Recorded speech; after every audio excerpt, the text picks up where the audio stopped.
Iporanga, por exemplo, no Vale do Ribeira, a gente tem catalogada pelo PETAR mais de 300 cavernas. É um queijo suíço, é esburacado aquele negócio. Eu entrei lá numas 8 cavernas, mais ou menos. Imagina, falta muito ainda, né? Para chegar a mais de 300, faltam muitas.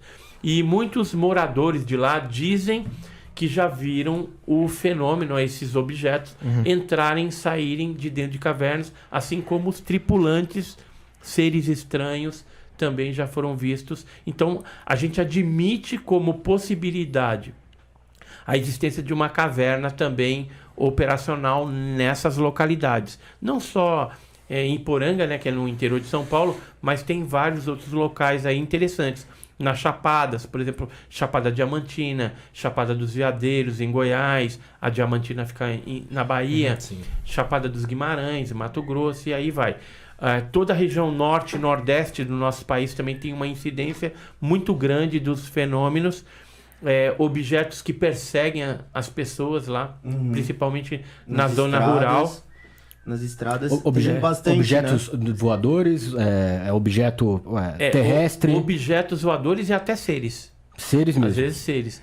E aí pessoas que são abduzidas, que são queimadas, né, que sofrem com a atuação desse fenômeno nessas regiões. Então isso é bem conhecido lá na região.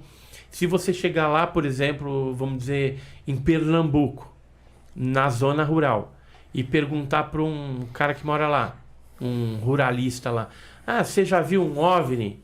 Sabe o que ele vai te responder? Não tem desse negócio aqui, nunca vi não. Se você perguntar para ele, você já viu um disco voador? Ele falou, também não, nunca vi isso daí não.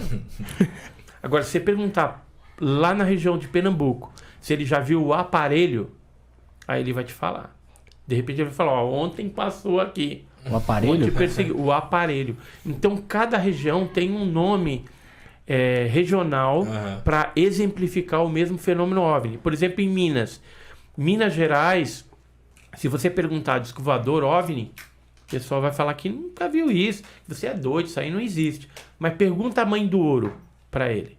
Vixe. E aí a mãe do ouro, o que é? Uma luz que aparece no topo das serras, né, e fica serpenteando a serra, que eles dizem que onde ela pousa é que tem ouro enterrado. Né? Tem um fenômeno natural, que é de energia das pontas, que assemelha muito a isso. Mas, às vezes, eles se deparam com o fenômeno OVNI, com sondas, né, que podem ser tripuladas ou teleguiadas, e eles interpretam folcloricamente como a mãe do ouro, o carro fantasma, né? Que às vezes vê aquele 2 farol, mas e aí de repente ele sai pelo abismo, né? E vai embora, então eu falo que é o carro fantasma. Então cada região ela denomina o fenômeno de um jeito. Então você vai, por exemplo, no Pará, em Maranhão, o fenômeno ficou conhecido como chupa, ou luz vampiro, ou chupa-chupa. Porque eram luzes que eram jogadas nas pessoas e sugavam o sangue dela, né? Porções de sangue, de líquido corporal, com certeza com algum intuito científico de pesquisa. E aí esse fenômeno aterrador lá ficou conhecido como chupa. Até hoje, foi passando de geração em geração. Quando aparece alguma luz lá, é o chupa. É o chupa-chupa. Então, profissionalmente eu fui bancário a vida toda, não queria ser bancário. Eu queria ser arqueólogo, mas arqueologia no Brasil não é valorizado e não dá dinheiro. Então eu fui para o mercado financeiro, trabalhei no Banco do Brasil desde os meus 14 anos. Caramba! E aposentei agora em março desse ano, de 2021, graças a Deus. Assim, só passo lá para pegar o dinheiro, nem passo mais, porque você usa no cartão de crédito, tá tudo bem, ou faz Pix, né? Então, assim, tô super feliz agora porque tô podendo me dedicar mais ao fenômeno ufológico. Dentro do fenômeno ufológico, eu pesquisei casos clássicos da ufologia brasileira, por exemplo, o caso Varginha. Eu fiz parte do grupo dos 7, que é os 7 investigadores principais do caso. Tive participação também na investigação da Noite Oficial dos OVNIs, que foi em maio de 1999. e 86. Operação Prato, tive contato com alguns militares que trabalharam naquela época, na década de 70, e entrevistei algumas pessoas também, quando tive no Pará, no Maranhão, no Amapá, né, que o fenômeno ele foi se estendendo por vários estados do norte do país. E atualmente a gente está na pesquisa aí de Cláudio, em Minas Gerais, que é um caso que eu acredito que com o tempo vai superar até o caso Varginha. Embora o caso Varginha, né, que é mais emblemático, mais polêmico... Teve muita mídia, né? De 1996, mídia nacional e internacional.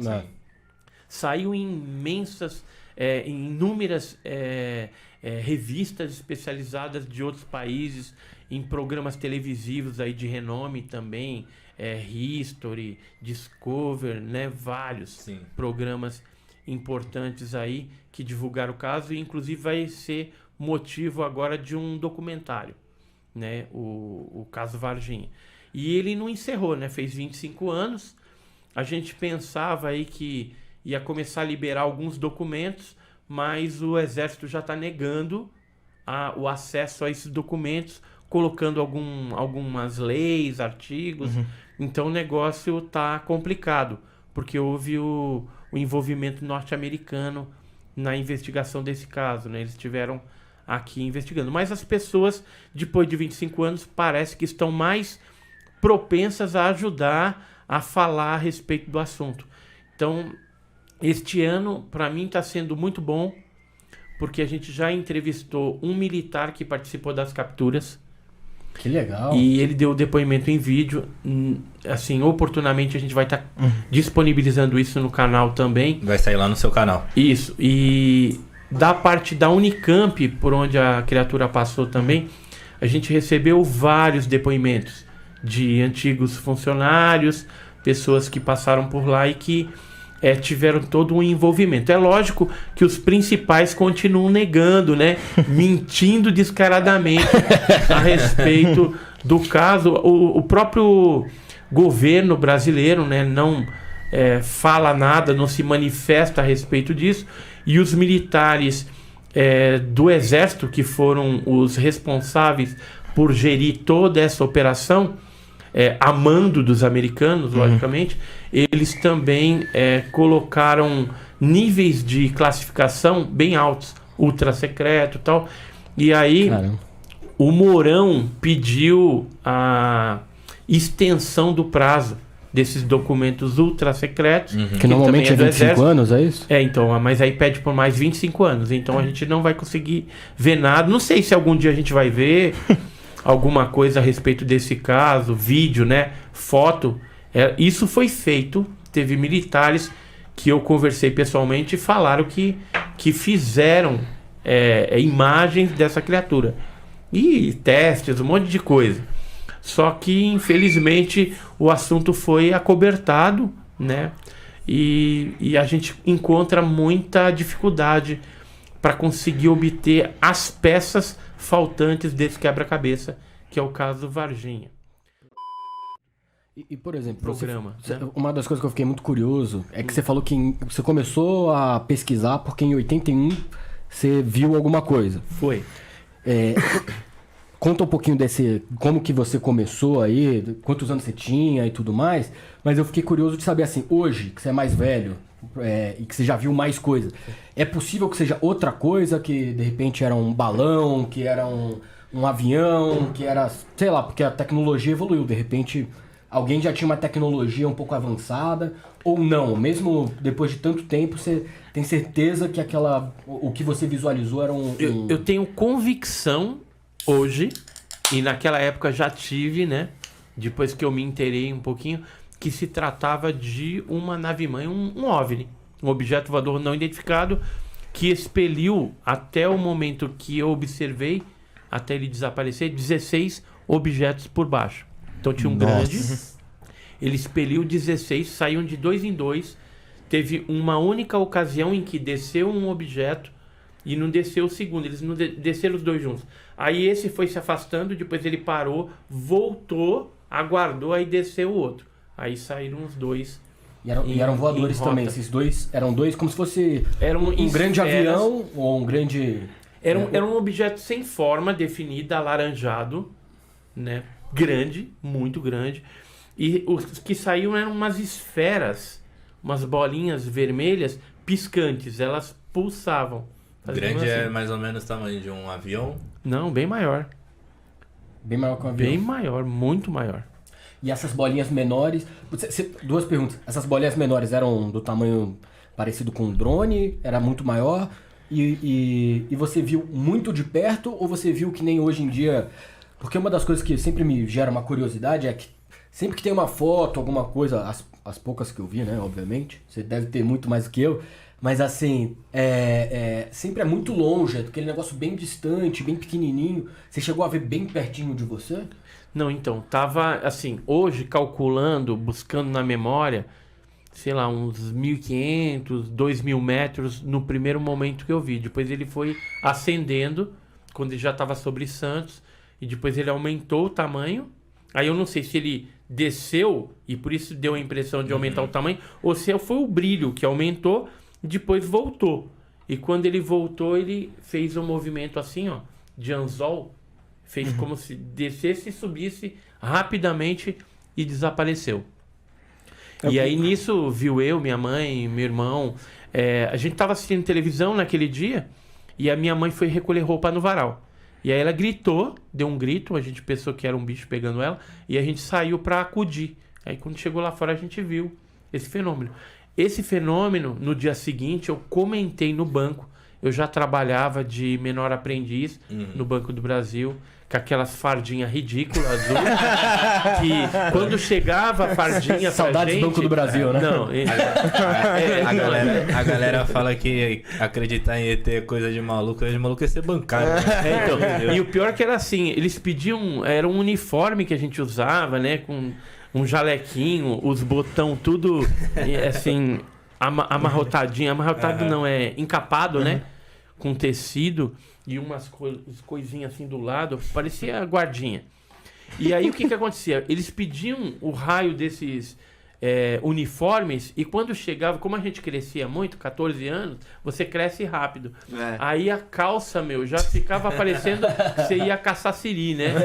O caranguejo lá no mangue, né? Então dava maior raiva vestir esse negócio já tudo apertado, né? Porque quando chegava o uniforme, você já tinha crescido um pouquinho mais. E aí o que aconteceu? Eu chegando no banco no dia seguinte, eu comentei com um guarda, que era o Ledinildo Azevedo Ledo de Mello. Aí ele falou, o que você viu é um OVNI. Eu falei, o que é OVNI? OVNI é objeto voador não identificado. Ele falou, vou te apresentar um grupo de Sumaré, que é o Eduardo Oswaldo Mondini, do CEPEX, e aí você manda uma cartinha para eles e vão te explicar. Aí eu comecei a me inteirar, né, com esse grupo de Sumaré. Somos amigos até hoje. Que legal. E aí eles me orientaram. Ele falou, não, isso aí é um OVNI mesmo, você viu? Aí começou a mandar um boletim também, que eles, na época, faziam cópia, né? Mandavam pelo correio. E aí eu descobri que aquilo era um OVNI. Como que surgiu a paixão na verdade, do Nenê, né? Acho que veio de ali, brinde, né? Como ali. que veio a paixão por corrida de arrancada? Puta, cara, acho que foi uma coisa bem natural. Não foi nada premeditado, não, assim. O tesão por carro tive desde bem moleque, mas eu não curtia bailinho, esses lances. O negócio sempre foi carro, mano. Carro. E a minha família tinha uma quantidade enorme de carro. Tinha um carro, né? Mas que não sobrava pra mim, né, mano? Então, mas meu pai era sitiante e a gente morava distante um pouco de São Paulo. Mas grande São Paulo, mas distante um pouco, e tinha o caminhãozinho dele, o carrinho dele lá, e aquilo eu tinha tudo para plantar tomate ou alguma coisa, ou tentar sabonetes também, que deve ser bom negócio. Mas não, sempre foi carro. E daí surgiu essa vontade, sempre foi vindo, e sempre faltou aquele faz-me rir, né? Faz-me rir, sempre faltava. Cascalho. Né? Um pagode. A gente ia ajeitando devagar pra lá, com a ajuda de um, de outro, amigos e tal. Aí a coisa foi tomando um corpo maior. E estamos aí hoje. Mas essa coisa de corrida, eu sempre levo ali, eu fico imaginando que é quase uma profissionalização.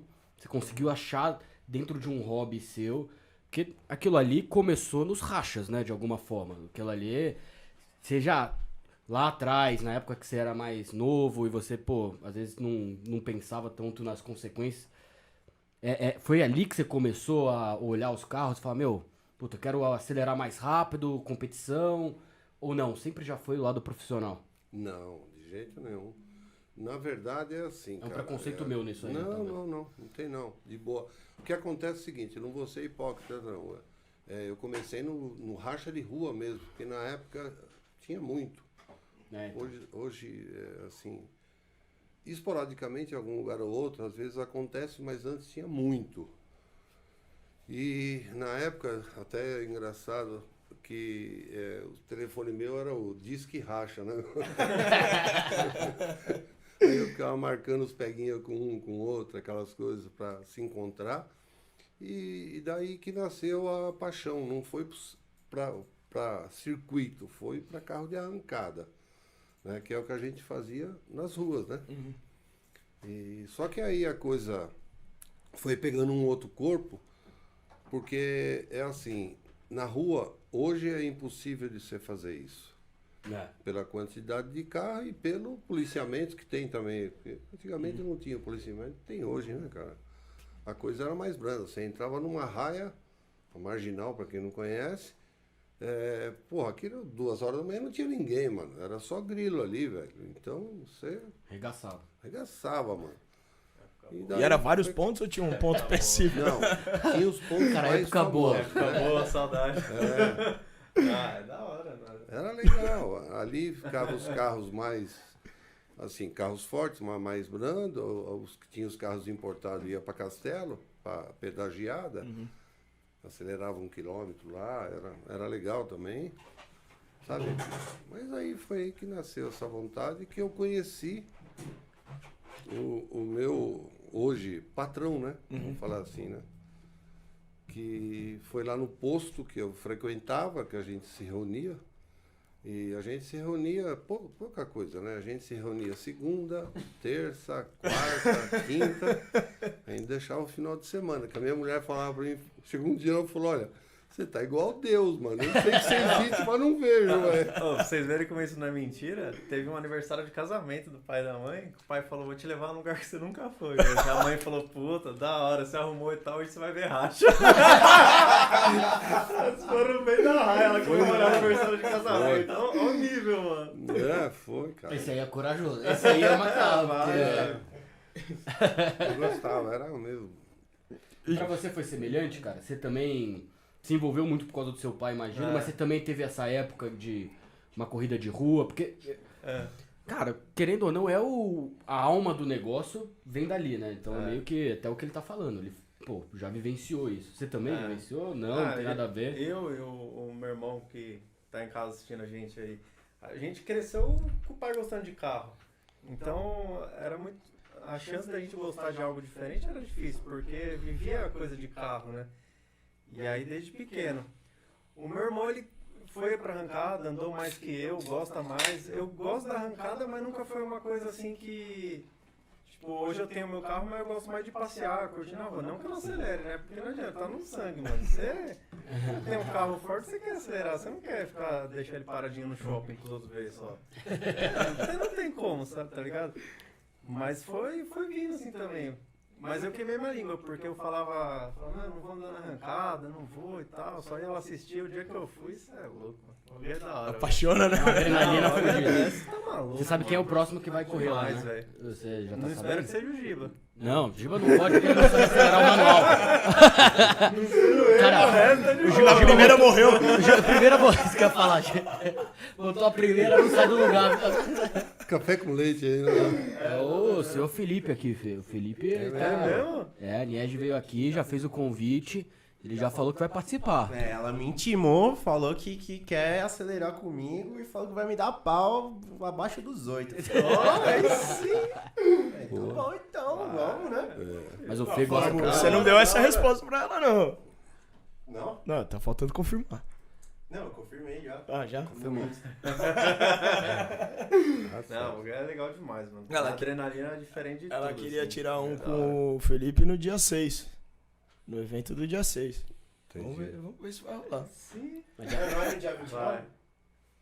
Não, dia 29 é um outro evento. A gente vai fazer dia 3, quinta-feira, Corridas Proibidas.